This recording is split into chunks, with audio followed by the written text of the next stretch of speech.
Halo, saya Devanu, presenter Artificial Intelligence dari TV1.ai. Ketabahan dan perjuangan warga jalur Gaza telah membuka mata dunia, terutama negara-negara barat untuk melihat ulang pemikiran mereka mengenai apa yang sesungguhnya terjadi selama 75 tahun di Palestina. Negara-negara barat kini menekan Israel untuk memperhatikan serius dampak serangannya ke jalur Gaza yang menewaskan nyaris 15.000 nyawa, sebagian besar perempuan dan anak-anak. Simak round-up hari kedua pelaksanaan gencatan senjata yang kami rangkum berikut ini.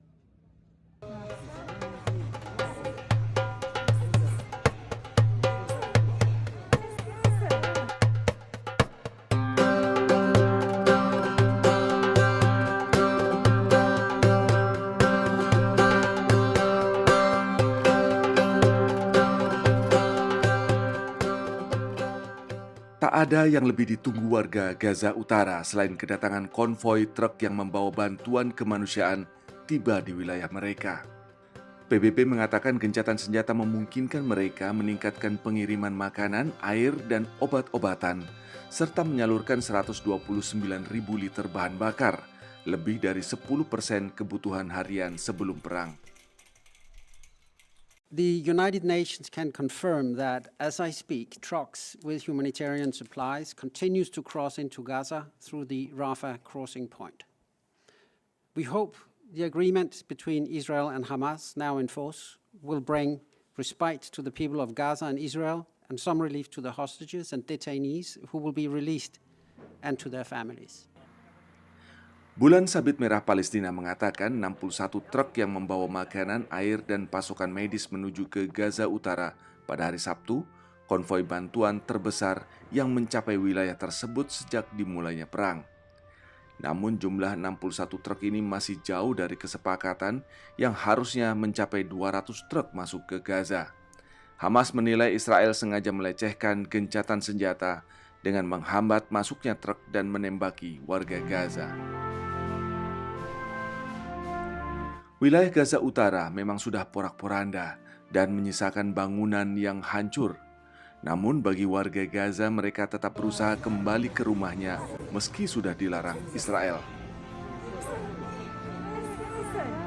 Dalam masa gencatan senjata ini, tentara Israel tetap memuntahkan peluru mereka ke warga Gaza.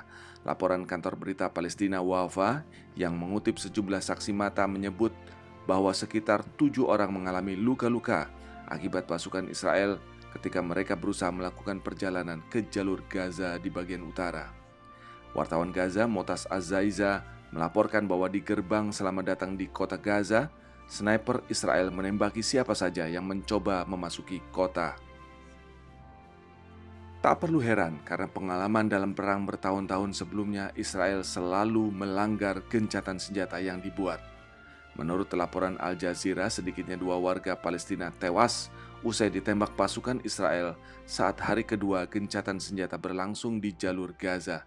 Sekitar 11 orang lainnya dilaporkan mengalami luka-luka di bagian kaki. Di kota selatan, Khan Younis pada hari Sabtu, antrean panjang orang dengan kaleng bensin dan wadah lainnya menunggu di luar stasiun pengisian bahan bakar dengan harapan mendapatkan bahan bakar yang baru dikirim. Sambil menunggu bahan bakar, Hassam Foyat menyayangkan jeda pertempuran hanya selama 4 hari.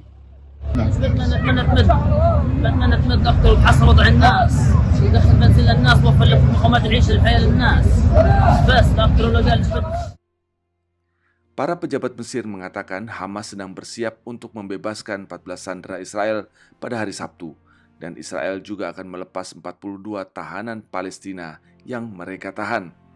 Teriakan gembira terdengar di kota Yabat sebelah barat Jenin ketika seorang tahanan Palestina yang dibebaskan dari penjara Israel kembali ke rumahnya. Fatimah Amarneh ditangkap oleh polisi Israel awal tahun ini karena diduga berusaha menikam seorang petugas polisi di kota tua Yerusalem. Dia termasuk di antara tahanan perempuan yang dibebaskan dari penjara sebagai bagian dari perjanjian gencatan senjata antara Israel dan Hamas. Fatima dipeluk oleh keluarga dan kerabatnya saat dia turun dari mobil. Alhamdulillah, خرجنا عزتنا وكرامتنا وفخرنا المقاومة الحمد لله اللي ربنا اصطفاهم لهذا الوطن وللمسرى والأسرى. الحمد لله والعزة لله الواحد القهار، وإن شاء الله إنه هذا الجهد يستمر لحد ما يتحرروا كل الأسرى والمسرى أيضا. Gencatan senjata yang meski hanya untuk 4 hari adalah bagian dari perjanjian yang ditengahi oleh Qatar, Mesir, dan Amerika. Desakan dari berjuta-juta gelombang demi gelombang aksi massa membela Palestina telah mengubah pandangan dunia atas pendudukan Israel yang sudah berjalan 75 tahun ini. Wartawan BBC James Landell menyatakan bahwa sesuatu perlu diubah dalam cara pandang negara Barat atas konflik di Palestina. Perlahan namun pasti, Amerika Serikat dan Inggris mulai menyadari bahwa tindakan Israel yang melakukan penghancuran Gaza dengan kedok pertahanan diri bukanlah lagi sebuah tindakan yang bisa dipahami. There will come a time, and I think the Israelis are aware of this, when the diplomatic pressure from the West gets so strong that they have to respond to this. They have to respond to that, not just because of the sheer horror of the numbers of Palestinian deaths, but also because the West now is suffering too. Western allies are suffering a damage to their reputation in the rest of the world, because the rest of the world is saying, looking at Lord Cameron and they're looking at the Americans, they're saying there's a double standard here. You preach international law and yet you ignore the criticisms that are made against Israel. You are saying civilians need to be defended in Ukraine, but they seem to be less well defended in Gaza. Those arguments are being made against the West now, and I think the West now is beginning to feel that, and that's why some of the language is beginning to be cranked up by people like Lord Cameron and other politicians who are visiting, saying to the Israelis, look, we're reaching a point where perhaps something needs to shift, but we're not there yet.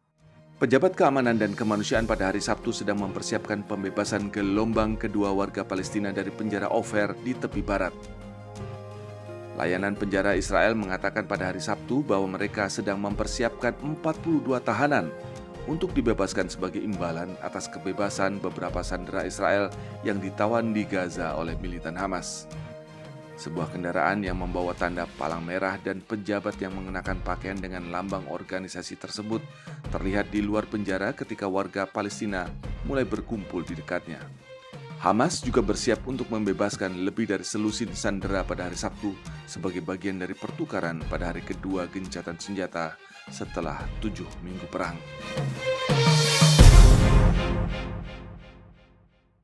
Matahari tenggelam di Gaza kini terasa indah karena tak lagi dibarengi dengan hujan bom yang ditebar Israel. Dimulainya gencatan senjata pada Jumat pagi menjadi ketenangan pertama bagi 2,3 juta warga Palestina akibat pengeboman tanpa henti Israel yang telah menewaskan hampir 15.000 nyawa.